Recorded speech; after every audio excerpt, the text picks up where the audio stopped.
Olá pessoal, vamos aqui continuando o nosso estudo aqui sobre propriedades de substâncias puras.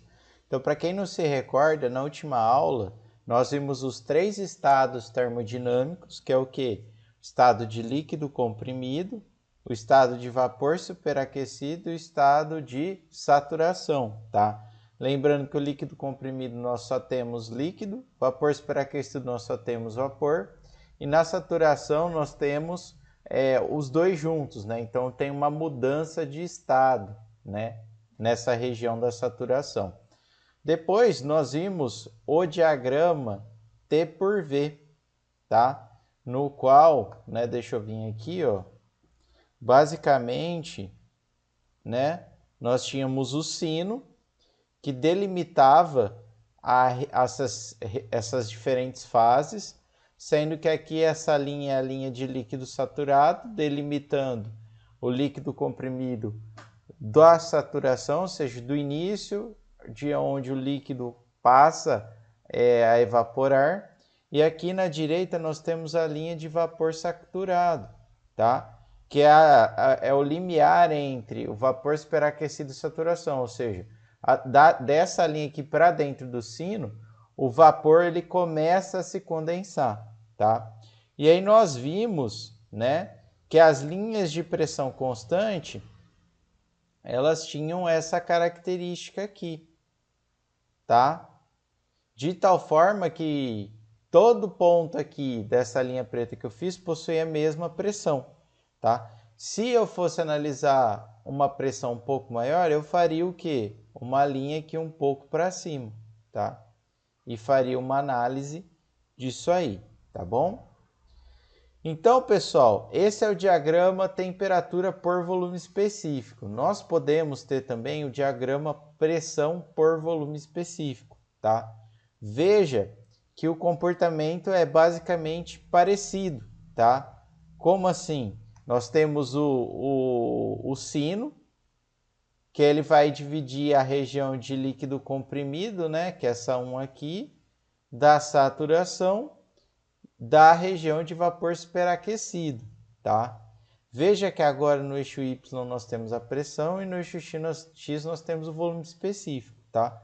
Então, agora as linhas que eu vou representar aqui, elas não vão ser de pressão constante, mas uma linha de temperatura constante. Então, deixa eu fazer aqui de outra cor. Então, por exemplo, essa linha aqui, ela é uma linha onde a temperatura é constante, ou seja, qualquer ponto aqui dessa linha verde que eu pegar, vai ter a mesma temperatura. Se eu for analisar uma temperatura um pouco maior, eu faço o quê? Para cima. Se é uma temperatura menor, eu faço o quê? Para baixo, tá? O que muda do diagrama T por V? O que muda aqui, pessoal, é que a linha de temperatura constante ela cai, ó. Veja que ela cai, na saturação permanece constante e depois no vapor superaquecido cai novamente. Já no diagrama T por V, a linha de pressão ela ia subindo, ou seja, aumentando, chegou na saturação, permanece constante, quando vai para o vapor superaquecido ela aumenta novamente, tá? Por que isso, pessoal? Porque em maiores temperaturas, nós temos o que? As maiores o que? Pressões e, consequentemente, também nós vamos o que? Ter volumes específicos pequenos ou altos? Altos, né, pessoal? Por quê? Porque se aumentar muito a temperatura, o que vai acontecer com a densidade, por exemplo, da água, do vapor? Não vai ficando mais leve, né? Lá, né? Se a gente pensar em termos de vapor, o que acontece lá no balão? Se eu aumento muito a temperatura, o ar, né, o gás, ele passa a se tornar mais leve e isso faz com que o balão vá para a atmosfera, né, suba. Aqui é a mesma coisa. Se aumentar muito a temperatura, o volume específico do vapor ou a densidade do vapor diminui. Como a densidade é inversamente proporcional ao volume específico, ou seja, se ela diminui, o volume específico aumenta. Então aqui eu vou ter o quê? Volumes específicos maiores a alta temperatura. Por isso que a linha de pressão constante ela tem que estar sempre subindo, tá? Porque obedece essa relaçãozinha aqui. Aqui, pessoal, nós temos o oposto, tá? Veja que se eu tenho altas pressões, o que acontece?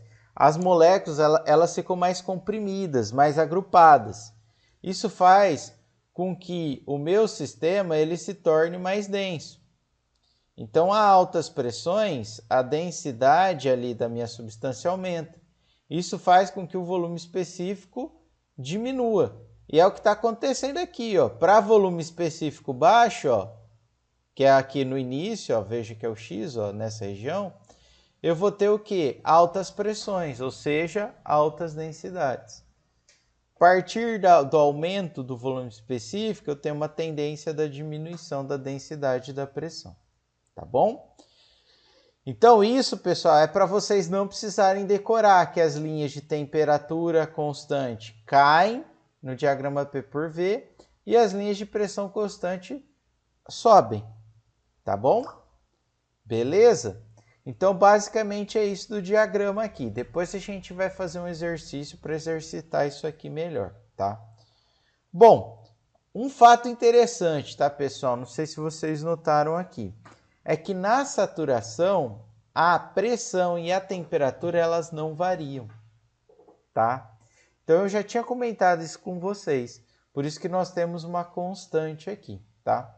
E como que a gente faz para a gente saber a quantidade de líquido que eu tenho, de vapor que eu tenho na saturação, se a temperatura e a pressão, elas são constantes?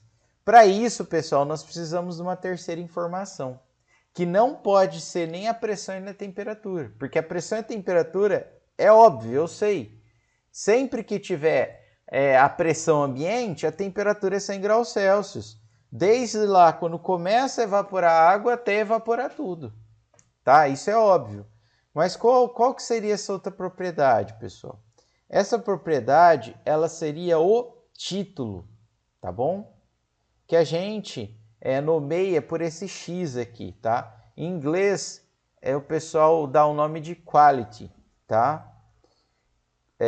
Mas a gente chama de título, tá? O que o título nos diz? Ele faz uma comparação entre a quantidade de vapor em massa ali que eu tenho e a massa total. Então, esse título, pessoal, ele pode ser dado, ele vai ser sempre de 0 a 1, né? Porque se eu não tiver vapor, ele é 0. Se eu só tiver vapor, a massa de vapor é igual a total e dá 1.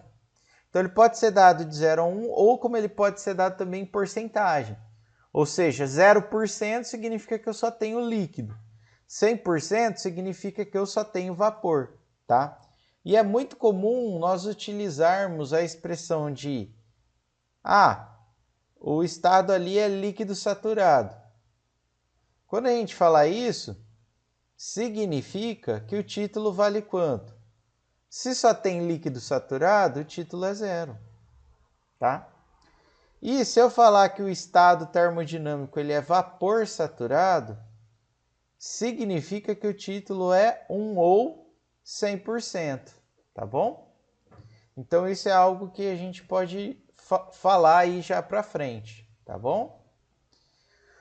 Bom, o título, pessoal, ele pode ser obtido em função da massa? Pode ser obtido, mas não é comum eu conseguir, às vezes é difícil de eu medir a massa ali, né? É mais fácil medir outra propriedade termodinâmica, tá?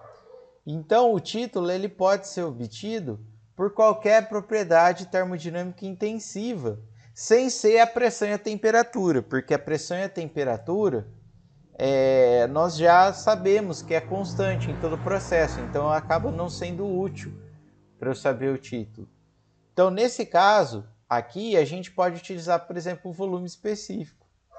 Então, se eu souber o volume específico ali que se encontra a mistura, e eu souber o volume específico do líquido saturado e o volume específico do vapor saturado, nós conseguimos encontrar o título, tá bom? O mesmo, eu posso fazer também o caminho inverso, tá? Se eu souber o título, né? Por exemplo, eu fazer uma análise ali da substância lá no laboratório para saber a quantidade de vapor, a quantidade de líquido que tem, eu posso estimar o volume específico, tá bom?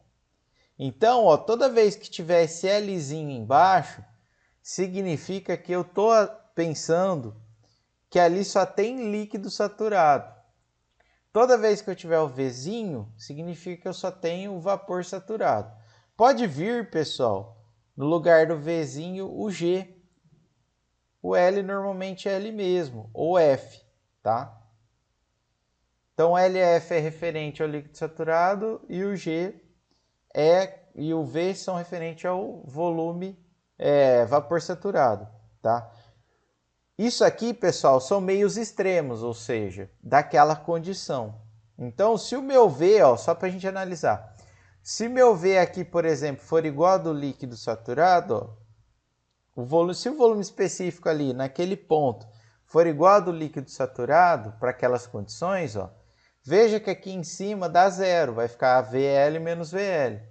Então, eu só tenho líquido saturado. Agora, se o meu volume específico for igual ao do vapor saturado, veja que aqui, ó, vai ficar o quê? 1 VV menos VL dividido por VV menos VL, dá 1, dá 100%, ou seja, só tem o vapor saturado ali. Tá bom, pessoal? Depois eu vou fazer um exercício para vocês entenderem isso melhor, tá bom? Bom, pessoal, aqui nós temos as tabelas termodinâmicas, tá? Veja que nós temos a tabela para cada... Eu vou passar para vocês lá, pessoal, mas eu vou ter tabelas para cada substância, tá? Vai começar sempre na água. E eu vou ter sempre uma tabela para água saturada, ou seja, onde está mudando de fase. Uma tabela para água, em função da temperatura. Então veja que ele vai variando a temperatura e vai apresentando o que? A pressão em que ocorre a mudança de fase, o volume específico, ó, do líquido saturado e do vapor saturado.